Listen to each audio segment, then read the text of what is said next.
Gracias a los corazones de Jesús y de María, tenemos una nueva oportunidad de estar junto a ti.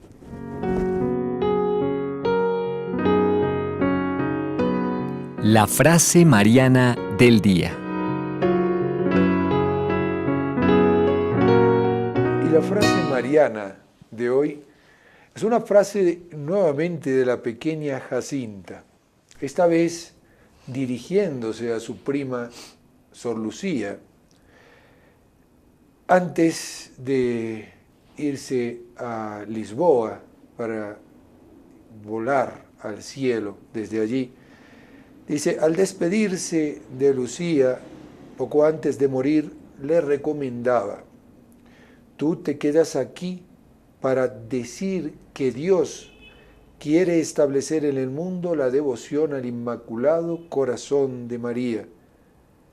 Cuando haya que decir eso, no te escondas. Y luego, ese corazón pequeño de la niña Jacinta, de Santa Jacinta Marto, podríamos decir que prorrumpe en una exclamación: si pudiera meter en el corazón de todo el mundo la luz que tengo aquí dentro del pecho, quemándome, que me está abrazando y haciendo gustar tanto del corazón de Jesús y del corazón de María. Con esta frase iniciamos nuestro tiempo de Pascua aquí en el Junto a Ti. Si pudiéramos nosotros tener un corazón abrazado como el de esta pequeña para poder dar a conocer al mundo entero esta alegría pascual, esta alegría de los corazones de Jesús y de María ante el triunfo de la resurrección. Un saludo muy cordial a todos los amigos que nos siguen a través de los distintos medios en internet, en nuestra página web de NSI TV o NSI Radio.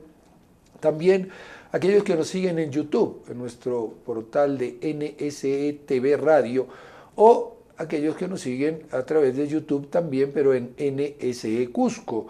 También para nuestros amigos que nos siguen a través del portal de Gloria TV. A todos también que nos están siguiendo ahora en la transmisión a través de la amplitud modulada, los 1180 en la ciudad de Lima, 590 en la ciudad de Arequipa y 720 en la ciudad de Cusco, y los canales 27 UHF tanto en la ciudad imperial como en la Ciudad Blanca. Para todos, absolutamente para todos, y para aquellos que puedan escuchar la retransmisión de este programa a través de cualquiera de las radios de NSE TV o de NSE, pues una cordial bienvenida a esta Pascua de Resurrección. Agradecemos la asistencia técnica de José Antonio Tinta y hoy vamos a estarles acompañando en este espacio de trabajo Juan Carlos Uzcamaita y quien les habla, Randy Brunello. Juan Carlos, feliz Pascua de Resurrección. Muchas gracias, don Randy, igualmente, y a todos nuestros amigos, oyentes y televidentes, felices Pascua de Resurrección. Hay que estar alegre después de una cuaresma y de haber acompañado a Jesús en su pasión y muerte. Siempre después de la cruz viene la luz. Entonces hay que estar alegres ahora de que Jesús ha resucitado y como decía Jacintita, ¿no? Poder tener esa luz, ¿no? Ella lo tenía a plenitud, claro. Le ardía en el pecho, como a varios santos. Entonces ojalá podamos sentir la luz de Dios en nuestra vida también. Así es, y para esto pues vamos a seguir recorriendo en modo catequético, por decirlo de alguna manera, estos días. Hoy concretamente estamos ya dentro de la octava de Pascua. Vamos a ver por qué, cómo se inicia la octava, qué significa esta octava de Pascua. Vamos a ver también por qué hoy, lunes, se conoce como el lunes del ángel. Y vamos también a mencionar un poquitito algunas cosas que se han metido y que tal vez, han tomado un auge más mundano que cristiano, así como ha pasado con algunas otras fiestas cristianas que se van paganizando. Pues vamos a tocar varios temas para poder catequizarnos en este tiempo de Pascua, pero todo eso lo vamos a hacer después de el santo, de la primera sección del santo del día, y enseguida retornamos junto a ti.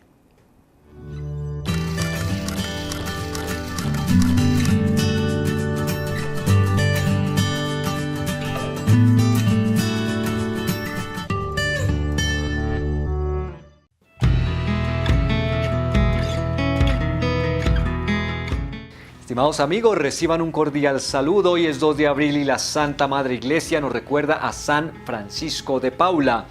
Fundador de los frailes mínimos, nace en un pueblecito llamado Paula en Italia en 1416. Cuando tenía unos pocos años se enfermó gravemente de los ojos. Se encomendó junto con sus padres a San Francisco y este santo le obtuvo de Dios la curación. En acción de gracias, en peregrinación, fue a Asís y allá recibió la inspiración de convertirse en ermitaño, dedicado a rezar y hacer penitencia. Se retiró a la montaña y allí permaneció durante 5 años rezando, meditando y alimentándose solamente de agua y de hierbas silvestres y durmiendo sobre el duro suelo, teniendo por almohada una piedra. Pronto varios hombres siguieron su ejemplo. Francisco tuvo que fundar varias casas para sus religiosos y en todos sus conventos puso una consigna o ley que había que cumplir siempre. Decía así: Cuaresma perpetua. Esto quiere decir que en la alimentación se debían hacer las mortificaciones que antiguamente se hacían en Cuaresma con el fin de fortificar la voluntad. Miles de hombres decidieron abandonar la vida pecaminosa del mundo e irse a la comunidad religiosa fundada por San Francisco de Paula. Así como San Francisco de Asís les había puesto a sus religiosos el nombre de hermanos menores, San Francisco de Paula les puso a los que pertenecían a su comunidad el nombre de hermanos mínimos. El Divino Espíritu le concedió a San Francisco de Paula el don de hacer milagros, de hacer curaciones y el don de profecía. El Papa Pablo VI dijo en 1977 que San Francisco de Paula es un verdadero modelo para los que tienen que llamarles la atención a los gobernantes que abusan de su poder y que malgastan en gastos innecesarios el dinero que deberían emplear en favor de los pobres. Por muchos años nuestro santo recorrió ciudades y pueblos llevando los mensajes de Dios a las gentes. Y en aquellos tiempos, como ahora, había alcaldes, gobernadores, ministros y hasta jefes de Estado que abusaban de su poder y gastaban los dineros públicos para enriquecerse o para hacer gastos inútiles y conseguir lujos en vez de socorrer a los necesitados. A ellos les iba recordando San Francisco que a cada uno le diría Cristo en el día del juicio aquellas palabras que dijo en el Evangelio: Dame cuenta de tu administración. También les recordaba esta frase del Apocalipsis: He aquí que tengo y traigo conmigo mi salario, y le daré a cada uno según hayan sido sus obras. Todo esto hacía pensar muy seriamente a muchos gobernantes y los llevaba a corregir los modos equivocados de proceder que habían tenido en el pasado. Nuestro santo logró convertir a Luis XI antes de su muerte. Este quedó tan agradecido que nombró a Francisco de Paula como director espiritual de su hijo, el futuro Carlos VIII, rey de Francia. Murió nuestro santo el 2 de abril de 1507 y el pueblo empezó inmediatamente a proclamarlo como santo y los milagros empezaron a sucederse. 12 años después de su muerte fue proclamado santo por el sumo pontífice León X en 1519. Hasta aquí nuestro santo para el día de hoy.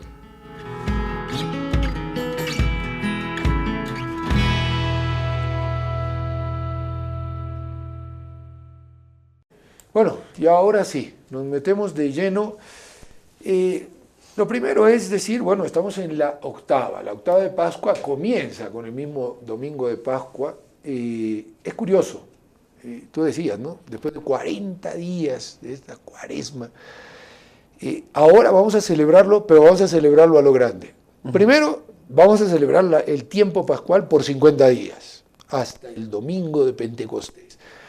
Y segundo, una cosa muy interesante, para la Iglesia, la Pascua no es un día, es decir, no vamos a celebrar un solo día, sino que vamos a estar celebrando durante 8 días esta fiesta de la resurrección del Señor como si fuese un solo día. De hecho, para aquellos que siguen el canon romano, que es el canon primero, se dice en este día de Pascua. O sea, no estamos hablando de 8 días como si fuesen días diferentes, sino que la iglesia los celebra como un mismo día. Qué gozo y qué regocijo tenemos que experimentar, y tal vez cómo se nos ha metido, como escuchábamos ayer en la prédica del Padre, cómo se nos ha metido el espíritu mundano, y que no nos damos cuenta de que ya no disfrutamos de las cosas que son auténticamente disfrutables. Porque a veces cuando nos referimos a alegría, gozo, fiesta, a veces inmediatamente nuestras mentes van a otro tipo de alegría. Otro tipo de fiestas. Otro tipo de fiestas también, porque no... Bueno, es lo que dice usted, lo que decía el Padre en la prédica del día de ayer. Hemos mundanizado muchas cosas y también vamos a ver cómo se mundaniza, porque el domingo de Pascua también está lo que sería los huevos de Pascua. Los huevitos de Pascua, el conejito de Pascua. Entonces, y todo lo hemos mundanizado. Todo eso está mundanizado. Y vamos a explicar, o sea, el conejo sí realmente fue una enseñanza que la iglesia adoptó, pero tiene una explicación muy bonita. Claro. No tanto de qué simboliza, sino cómo nos puede ayudar en nuestra vida espiritual ese conejo, la acción del conejo. Lo vamos a ver más adelante. Entonces, ahora que estamos en este tiempo de alegría, de gozo, obviamente no hay que referirnos al tipo de alegría mundana y todo. Y claro, lamentablemente, los que no hayan pasado una muy buena Semana Santa, les va a ser indiferente este domingo, este tiempo, porque dice, un día más, un día menos. Pero los que hemos vivido con intensidad el tríodo pascual, que es el jueves, viernes, sábado y culmina con la vigilia en la noche del día sábado. Si hemos acompañado a Cristo en la crucifixión, después gozosos anhelamos ese día de resurrección, porque en ese día es cuando realmente nuestra fe tiene el gran valor, porque Cristo ha resucitado, venció a la muerte. En justo vi una imagen en estas que circulan por redes sociales donde habían puesto un montón de lápidas de todos los fundadores o famosos y todo, y decía, y al grande, de fondo, el sepulcro de Cristo con la puerta, la piedra corrida. Decía, todos murieron. Prometieron muchas cosas, dijeron cosas muy bonitas, pero fallecieron. Pero el único que venció a la muerte fue Cristo. Porque si Cristo no hubiese resucitado, vana sería nuestra fe. Y esa es la alegría que tenemos que reflejar, tenemos que gozar, porque no solamente es mi felicidad, sino es una felicidad comunitaria. 8 días de fiesta que vamos a celebrar ahora durante la octava de Pascua. Y es muy bonito, ahora lo quiero referir mucho a los jóvenes, que yo me he enterado que varios jóvenes celebran realmente la Pascua, ¿no? Porque a veces pensamos que los jóvenes son los que más se apartan en estos días, porque son vacaciones largas, pero es muy bonito escuchar de que hay otros jóvenes que sí realmente, por ejemplo, hay en Argentina un grupo de amigos que tienen su grupo parroquial y estuvieron de retiro hasta que terminó la vigilia pascual. Imagínense celebrar así una Pascua, eso es hermoso. Nosotros celebramos una liturgia que duró 3 horas, hermosa. A pesar de ser larga, a pesar de que vino el sueño, fue hermosa la liturgia. Si ustedes lograron ir a esa vigilia, cambió totalmente el ambiente del templo. Debería haber cambiado, no sé, obviamente, ¿no? Las flores, el ensal en la liturgia, los cantos, todo eso. Y eso es el gozo verdadero que tenemos, lo que decía el Padre Andrés en la prédica. A veces, claro, la alegría mundana, sí, de momento, te ríes, carcajadas, jajaja, pero después eso trae secuelas, esas alegrías, y también que no tienes la conciencia tranquila, y se acaba en un momento. En cambio, nuestra alegría, la alegría que nos regala Cristo con su resurrección, es la alegría que va a durar para siempre y que lo experimentaron las primeras mujeres, los apóstoles, cuando después de resucitado los encontraron y se alegraron al verlo. Así es, porque es una alegría llena de esperanza, es una alegría que no acaba en el fracaso, como todas las alegrías del mundo. Las alegrías del mundo se parecen a los fuegos artificiales. Se terminan. O sea, se terminan y en cambio la alegría cristiana es una alegría que se funda en la fe, que podríamos decir que toma su fuerza en esa esperanza de que nosotros también vamos a resucitar. Y es tan grande este día que estamos viviendo que además de festejarlo 8 días, la iglesia cada domingo nos hace recordar este día de la resurrección del Señor, porque es la nueva creación, porque aquella creación que le tomó al Señor 6 días, perdón la expresión, no le costó más que un hágase. Claro. Pero esta nueva creación, esta creación para poder quitar el poder del pecado sobre la humanidad, le costó la vida. Y la dio, pero resucitó. Sabía que dando su vida iba a vencer a la muerte, porque Él es la vida y porque nadie puede quitarle la vida a la vida. Entonces, evidentemente, se alzó triunfante. Pero justamente, fijémonos, hoy estamos celebrando el lunes del ángel, perdón. ¿Por qué? Porque este anuncio era tan grande que lo que le costó a los apóstoles comprenderlo, ni siquiera después de haber visto a Cristo durante 40 días, llegaron a entender que estaba resucitado. Algunos incluso preguntaban, bueno, Señor, ¿cómo será la cosa? Algunos, dicen los Hechos de los Apóstoles, estaba a punto de ascender y algunos dudaban.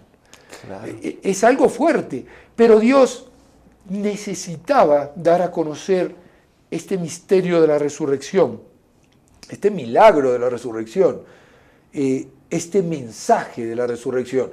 ¿Y cómo puede hacerlo? Pues a través de un ser angélico, de un espíritu puro, que se presenta a las mujeres y les dice, ustedes no teman, buscan a Jesús el Nazareno, no está aquí, ha resucitado. Es ese mensaje que hemos escuchado en esta vigilia pascual al leer el Evangelio. Un Evangelio que vino después de 7 lecturas del Antiguo Testamento que van relatando la historia de la salvación de Dios, cómo Dios va interviniendo a través del pueblo judío y a través de sus profetas para hacer comprender este camino de salvación. Una lectura de la epístola, de una de las epístolas de San Pablo, para darnos a comprender ese mensaje de un Cristo resucitado, y luego ese Evangelio en donde el ángel le dice a las mujeres, no está aquí, ha resucitado. ¿Por qué buscan entre los muertos al que vive? Uno siente como ese calor, ese fuego interior y salta el corazón de gozo para decir, yo también voy a resucitar. Sí, yo también. Y es bonito si nos ponemos a analizar todo lo que es el Evangelio ese, y solamente las palabras que dice el ángel, ¿no? Cuando dice, vosotras no tengáis miedo. O sea que ellas cuando entraron se atemorizaron completamente, o sea, no vieron el cuerpo de Cristo, vieron las vendas en el suelo. Y claro, la primera impresión, ¿qué pasó aquí? No está el cuerpo, estaba muerto. Supongo que se les puso la piel de gallina, escalofríos por todo el cuerpo. Y por eso el ángel las calma y les dice, lo primero que le dice, no tengáis miedo. Y luego le dice, ya sé que buscáis a Jesús. O sea, se anticipa, o sea, es un ser divino y el Señor como que lo puso ahí esperando, espera que vengan las mujeres a que vengan a ver mi cuerpo. Y diles esto, ¿no? El ángel ya estaba ahí esperando que las mujeres llegaran y calmarlas primero, como son mujeres, seguro que se pusieron un poco histéricas, y calmarlas, ¿no? Y le dice, ya sé que buscan al crucificado y no está aquí, ha resucitado. Y fíjate que a raíz de esto puede surgir algo, un comentario que tiene Filión en su libro, que es muy bonito, porque claro, ayer domingo leíamos que Magdalena ve la piedra corrida, sale corriendo, va a avisarle a Pedro y a Santiago, a Pedro y a Juan, salen los dos corriendo, llega primero Juan porque era más joven, y entonces alguno dirá, bueno, pero ¿cómo se compagina una cosa con la otra? Porque, vamos a ver, si les apareció el ángel, entonces ¿por qué la Magdalena no dice que se le apareció el ángel? Justamente se puede hacer como una unión, un entrelazar estas distintas apariciones de la siguiente forma. Van las mujeres, entre ellas Magdalena, que era como la más impetuosa, era tipo San Pedro, una cosa así, era el San Pedro de las mujeres. Entonces, cuando van, se quedan sorprendidas porque ven la piedra corrida. Magdalena no espera a ver qué pasó. Sale corriendo a decirle a San Pedro y a San Juan, está la piedra corrida. Y si está la piedra corrida, se imaginó, han robado el cuerpo del Señor y no sabemos qué es lo que pasó. Las otras siguen su camino y se encuentran con que las vendas están en el suelo, el sudario está allí y los ángeles, o sea, puede ser o dos ángeles o un ángel. ¿Por qué dos ángeles o uno? Porque, de hecho, a Santa María Magdalena se le aparecieron dos ángeles. Entonces, mientras María Magdalena va, ella se encuentra con el ángel y vuelven para traer la noticia. Pero ya salieron corriendo Pedro y Juan para ir a ver qué pasaba. Evidentemente, en una ciudad no todo el mundo tiene que agarrar el mismo camino para ir al mismo sitio. Yo agarré por aquí, los otros agarraron por allá. Estas mujeres vienen caminando y van para allí Magdalena, Pedro y Juan. Cuando Pedro y Juan ven, dicen, aquí pasó lo que tenía que suceder, Cristo ha resucitado, porque evidentemente nadie que se roba un cuerpo deja las vendas, si hubieran agarrado, si llevaban el cuerpo se lo llevaban completo, y no dejaban las cosas ordenadas, dobladitas, como quien dice, esto está todo pintadito, ¿no? Sí, pero imagínense que ahora que tenemos la sábana de Turín, en Turín, se logra ver con los estudios, todo eso, que la sábana que envolvía el cuerpo de Cristo no es que se descubrió y se salió, sino dicen que fue como un flash, que salió la luz y salió el cuerpo en esa luz. Incluso se quedó grabada en esa tela, que es la que se venera ahora en la sábana de Turín. Con una grabación que no es que está impresa en la tela, claro, está sobre la tela, que es una cosa que es parecido a lo de la imagen de la Virgen de Guadalupe, ¿no? Sí, es algo parecido y se mantiene hasta ahora, igual que el manto de San Juan Diego.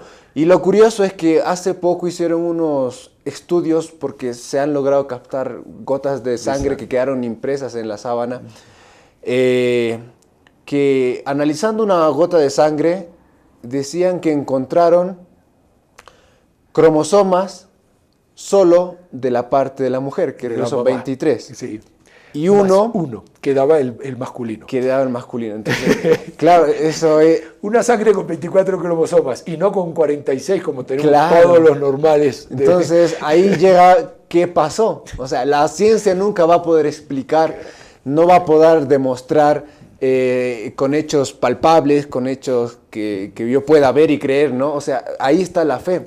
La fe del pueblo que Jesús quiere que tengamos y que hay que pedirla con intensidad, porque son cosas tan misteriosas que el entendimiento humano no lo va a captar y cosas tan misteriosas que Dios, pero lo dejó su sábana y eso es como una prueba casi palpable de que Cristo ha resucitado. Además, esa sábana de Turín, para aquellos que por ahí no hayan escuchado mucho de esta sábana, en realidad es un negativo fotográfico.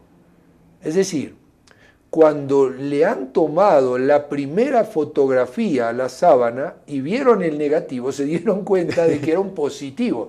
Esto es un poco, tal vez para los que no conocen mucho de fotografía, es un poco difícil, pero recuerden ustedes cuando sacábamos nuestras fotografías con los rollitos de foto. Allí quedaba impreso un negativo, es decir, era una imagen inversa que luego, al revelarse sobre el papel, quedaba plasmada en ese positivo que mostraba claramente la foto que yo había tomado. Pero esta filmina que utilizaba, en realidad quedaba como un negativo, con colores inversos. Pues así está la sábana de Turín, es un negativo. Y cuando le toman la foto, una foto de estas típicas de rollo, el negativo de esa fotografía es el positivo de la imagen de nuestro Señor Jesucristo. Cuando es Piccolo, no me acuerdo cuánto, el primero que tomó la Piccolo de Marini, creo que era algo así, tomó una fotografía y claro, quedó impactado porque era la primera vez. Va a revelar el negativo y se queda mirando y dice, no puede ser, esto es un positivo. Entonces allí fue cuando se descubre lo que verdaderamente había sucedido en ese manto. Claro, porque a raíz de ese descubrimiento, ¿no? Porque fue la primera fotografía que se le realizó a la sábana, luego de haber analizado otros tipos de análisis, ¿no? Cuando se toma esa fotografía, se logra estudiar a más profundidad quién es ese hombre.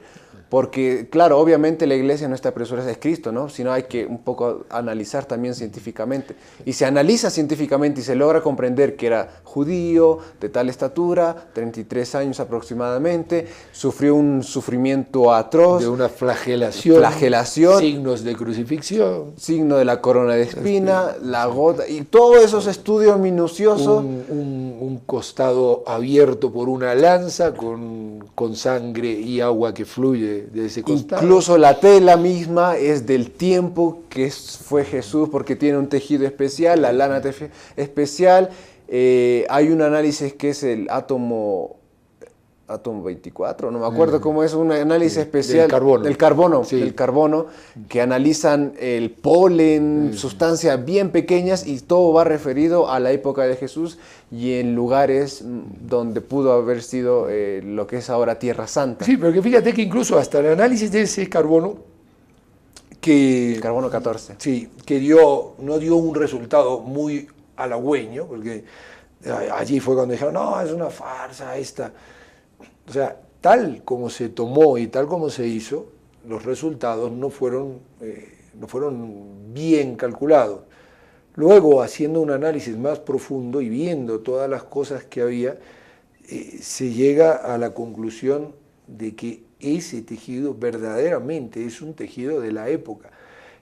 Incluso se va viendo el recorrido que la sábana hizo a través de las cosas que han quedado impresas. Tengamos en cuenta que esa sábana incluso en algún momento intentaron quemarla. No se quemó del todo, pero sí tiene huellas de ese incendio que intentaron provocar para hacer desaparecer esta reliquia. Al demonio le molesta mucho todo aquello que nos pueda ayudar a alimentar la fe.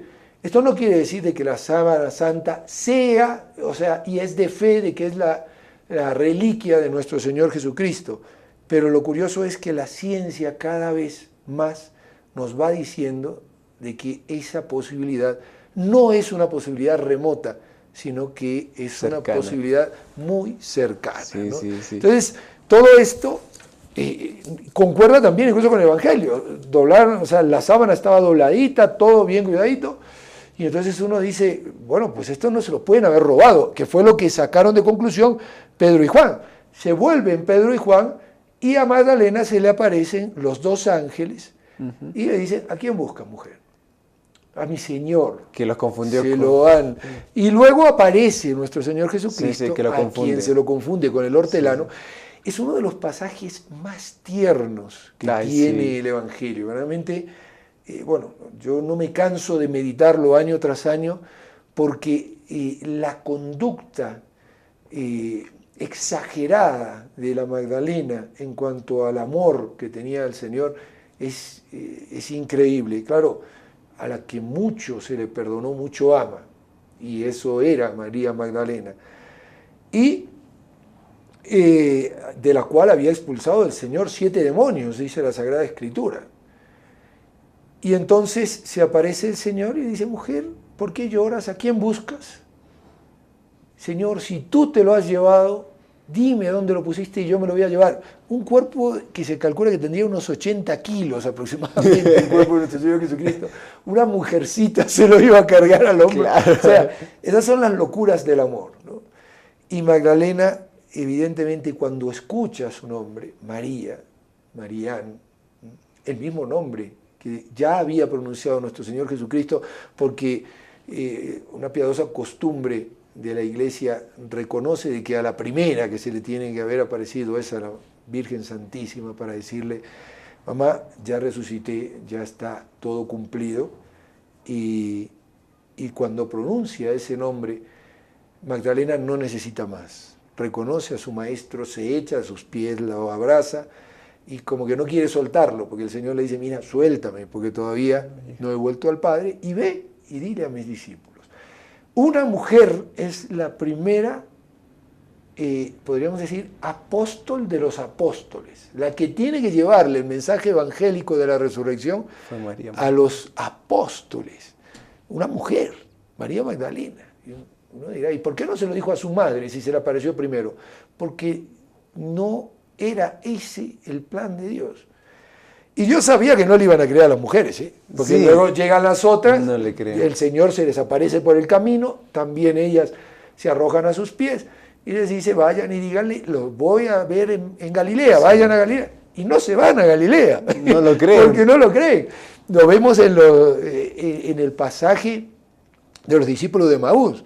Se van desalentados, mira, sí, las mujeres dijeron que se le aparecieron ángeles, otra dijo que está el pero a él nadie lo vio.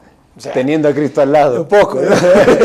Entonces, claro, ya todo pintaba, entre comillas, humanamente hablando, como fracaso. Entonces el Señor decide intervenir para decir, no se desalienten, no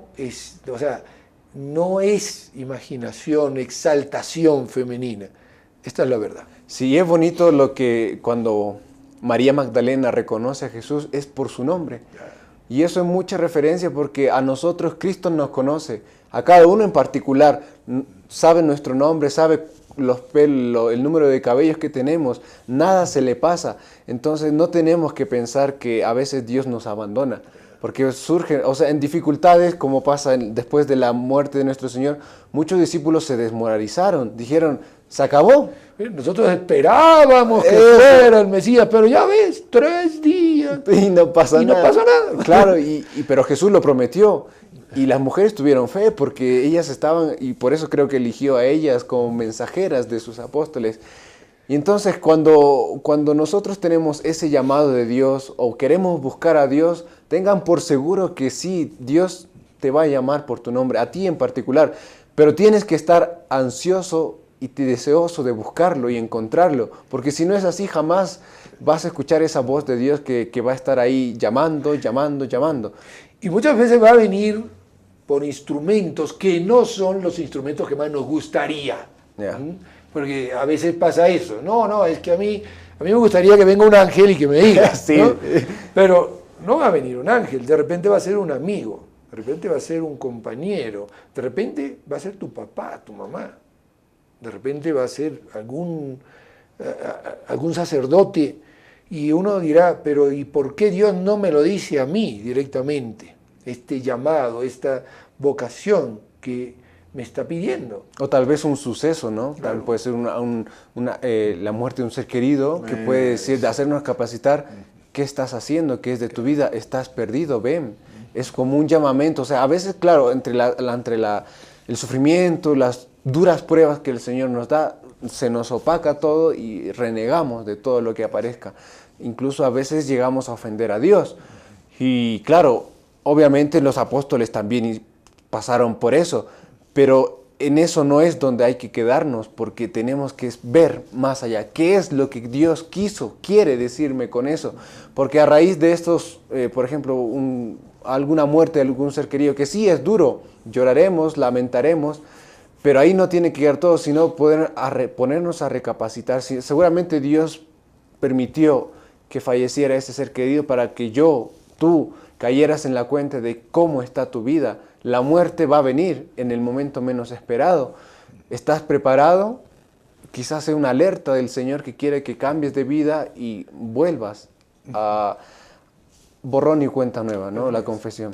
Hacemos una pausa, vamos reflexionando sobre todo esto y luego vamos a meditar un poquitito más sobre estos sucesos de la Pascua, sucesos que vamos a ir reflexionando a lo largo de toda esta octava de Pascua, porque las lecturas van todas encaminadas a ello. Pero vamos a reflexionar ahora con una pausa y enseguida retornamos.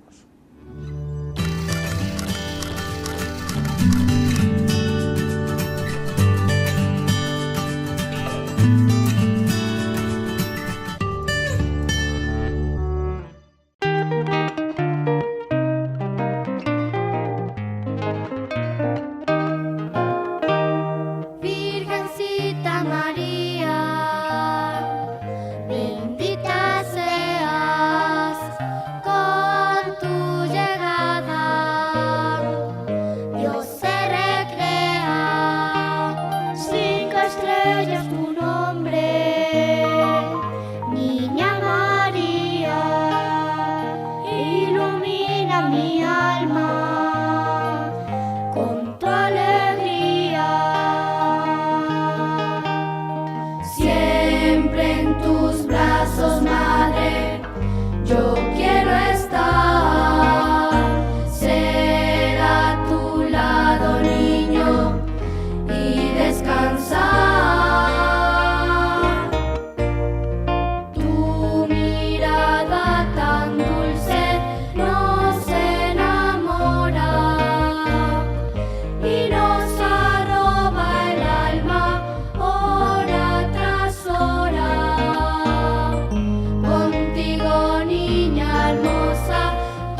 son como fuentes donde tu alma de gracias vierte.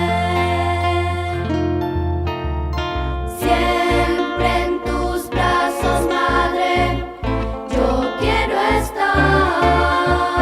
Ser a tu lado, niño, y descansar. Tu mirada tan dulce, no Madre, en tus brazos quiero estar. Y nos arroba el alma, y en tu regazo descansar. Contigo, niña hermosa, quiero ser niño como tú. Darte toda mi vida y mi cariño. Darte toda mi vida y mi cariño.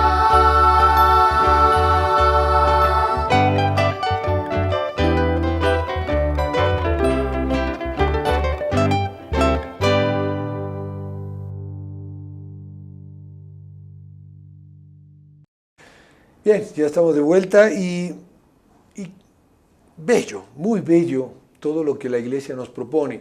Es curioso también, las lecturas van encaminadas a introducirnos en esos primeros tiempos de la Iglesia. De hecho, normalmente la primera lectura que tenemos durante los días de semana y el domingo suele ser una lectura del Antiguo Testamento, pero durante este periodo pascual pasamos a los Hechos de los Apóstoles, un poco como referencia de lo que ha ido aconteciendo con este suceso tremendo. Extraordinario, porque la Iglesia, todo está en la Sagrada Escritura, y si no fuese por de los Hechos de los Apóstoles que narran después hasta la llegada del Espíritu Santo, ¿no? Como Jesús se le va apareciendo en sucesos, en momentos, a Pedro le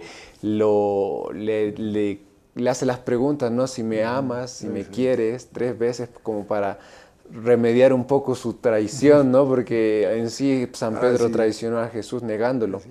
Bueno, las lecturas van yendo eso, ¿no? Como recordando, haciendo un memorándum de todo lo que pasó entre el día que resucitó hasta el día de Pentecostés. Así es. Y hay unas cosas que uno se pregunta, bueno, ¿y qué relación tiene un huevo de Pascua con la Pascua del Señor? Y un conejo. ¿Y qué relación tiene un conejo con la Pascua del Señor? Vamos primero a lo del conejo, que es menos complicado, por decirlo de alguna manera. Sí. Porque es curioso, el conejo era un símbolo catequético que se utilizaba antiguamente. ¿Por qué? No tanto el conejo, bueno, aquí en Cusco le llaman conejo alcuí, no estamos hablando de ese conejo, estamos hablando del conejo que aquí le llaman conejo de Castilla. Una liebre. Los conejos que tienen orejitas largas. Pero no tanto ese conejo, sino que como símbolo se utilizaba la liebre. La liebre como animal veloz, pero que tiene una característica. Sus patas traseras son fuertes, largas, permiten dar zancadas y normalmente correr velozmente hacia arriba. Y entonces se les decía a los catecúmenos que esa era la forma como ellos tenían que enfrentar su vida espiritual, el camino cristiano, con zancadas fuertes hacia arriba. Pero a la vez la liebre tiene sus patas delanteras frágiles, pequeñas, cortitas, sí, que le hacen difícil bajar el camino hacia abajo. Y muchas veces pues tropieza y puede correr el riesgo de caer duramente.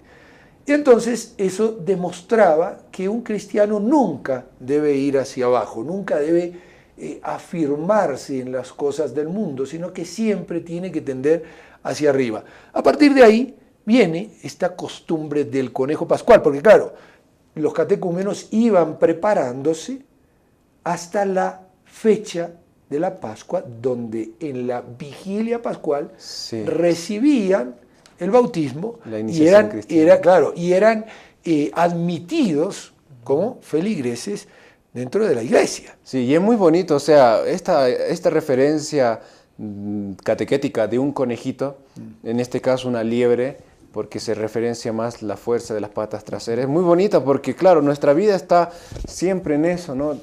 Que tenemos para ir abajo es más fácil, ¿no? El Claro, conejito nosotros. que no tiene fuerza en las patas delanteras fácilmente cae porque tiene el impulso en las patas traseras y a veces cuesta más ir hacia arriba, por eso el conejo también da saltos, ¿no? Hay que ir saltando, no hay que ir dejando las cosas con un poco arrastrando, ¿no? Pues sí, porque a veces tendemos está el famoso dicho, no, mañana, no, ahora no, ya mañana. Dejémoslo para mañana. Dejémoslo para- no, es como el conejito. Ahora llega el peligro, ¡boom!, un salto. Cuando el conejito se siente en peligro y ve que alguien le va a atacar, lo primero que hace es el impulso del primer salto enorme con sus patas traseras y ahí sale corriendo, ¿no?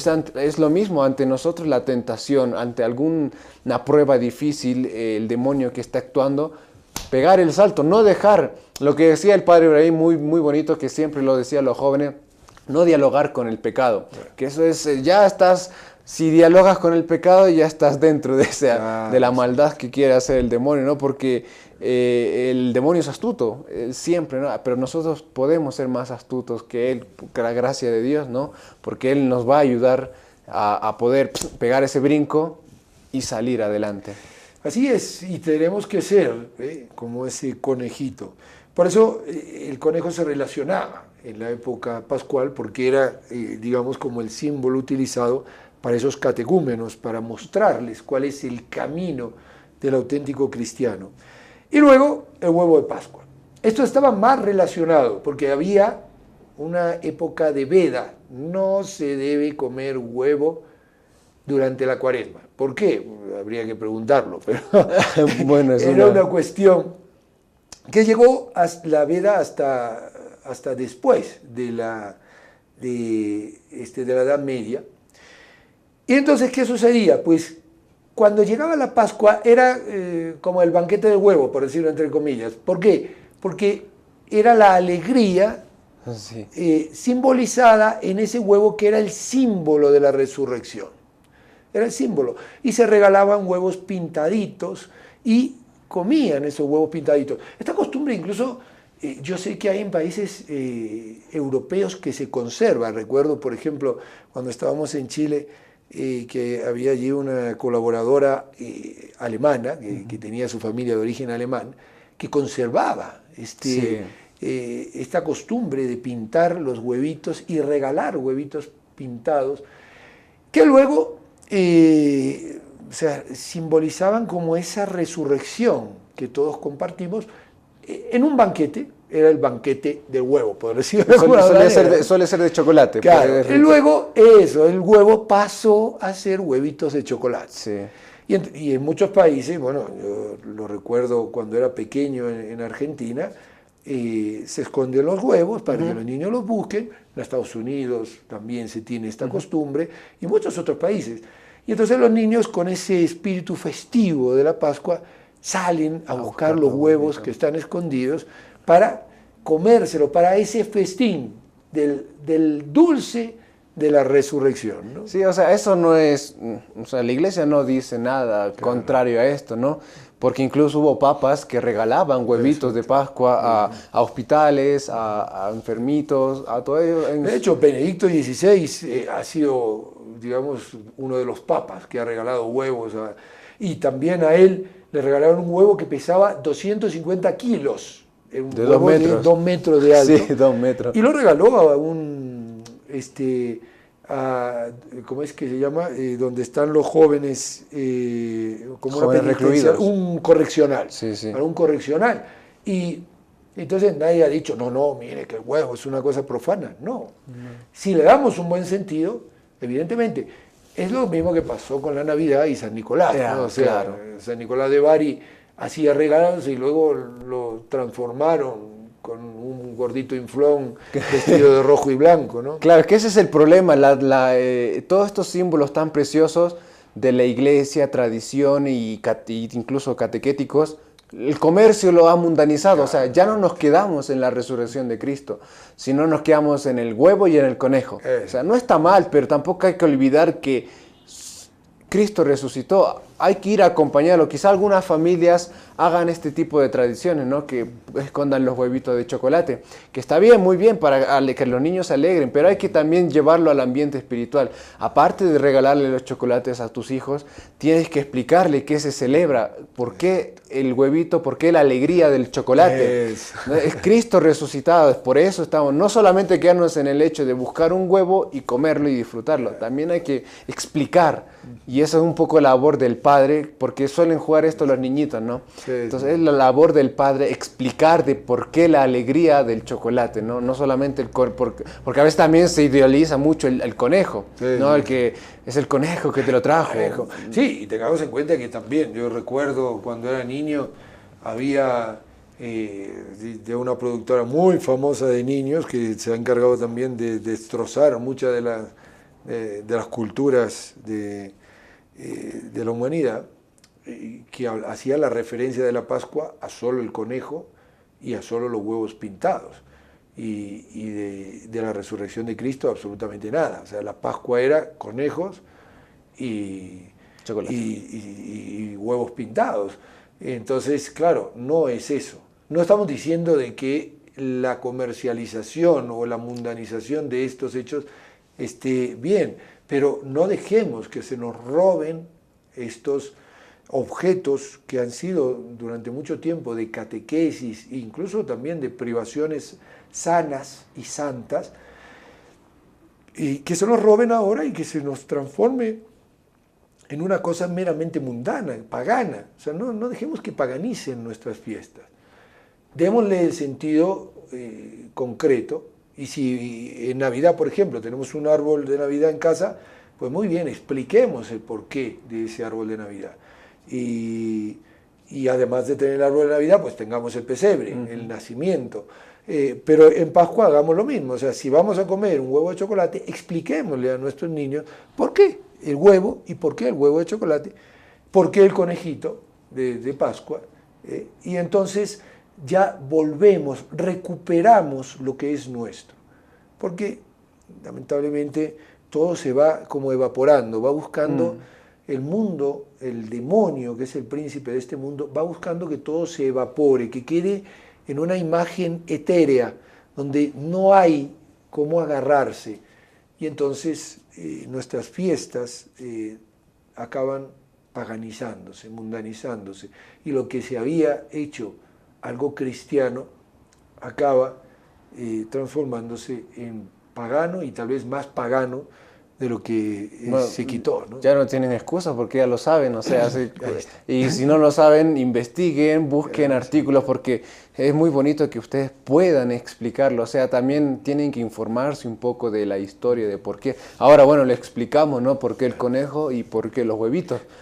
Miren, ahí tienen, estos datos los hemos sacado nosotros del portal de Así Prensa, ahí tienen material, hay muchos otros portales, catholic.net y muchos otros, que hablan de todos estos temas y que nos pueden ayudar para informarnos, para decir, bueno, ahora me entero. Si no quiere usted navegar y no quiere meterse en esos rollos, nos escribe a nuestro correo electrónico nsetv.com,